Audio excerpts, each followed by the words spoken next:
আসসালামু আলাইকুম, কেমন আছেন সবাই?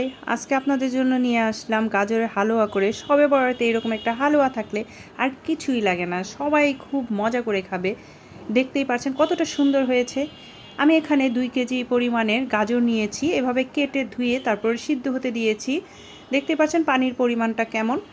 ভালো মতো সিদ্ধ হয়ে গেলে তার আগে একবার আমি ঢাকনাটা খুলে নেড়েচেড়ে দিচ্ছি আর মিডিয়াম হিটে সিদ্ধ করে নেব।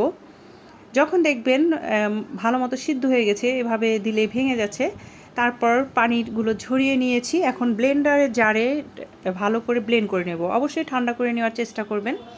ভালো করে একদম স্মুথভাবে ব্লেন্ড করে নেবেন। দেখতেই পাচ্ছেন। এখন আমি একটা প্যানে দিয়েছি প্রথমে 1/4 কাপ সয়াবিন তেল আর 1/4 কাপ ঘি। আপনারা চাইলে পুরোটা ঘি দিয়ে করতে পারেন, ঘি দিলে ফ্লেভারটা সুন্দর আসে। আর এখানে 4টা এলাচি দিয়ে দিয়েছি ফ্লেভারের জন্য। এখানে এলাচির গুঁড়োটাও ব্যবহার করতে পারেন। এরপরে সেই ব্লেন্ড করে রাখা গাজর দিয়ে দিয়েছি। গাজরটা একটু তেলের সাথে মিশে আসলে দিয়ে দেব চিনি। এখানে সর্বমোট 2 কাপ পরিমাণে চিনি লেগেছে।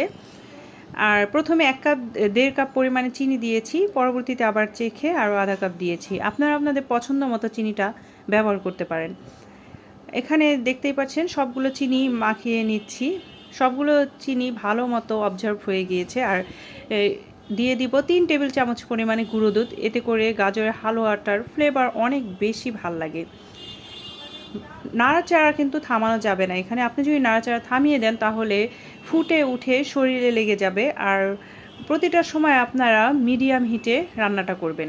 1 চিমটি পরিমাণে লবণ দিয়েছি, লবণটা বেশি দিবেন না, হালুয়ার স্বাদ নষ্ট হয়ে যাবে। আর যখন অনেকটা গাঢ় হয়ে গিয়েছে তখন আরও 1 টেবিল চামচ পরিমাণে ঘি দিয়ে দিচ্ছি।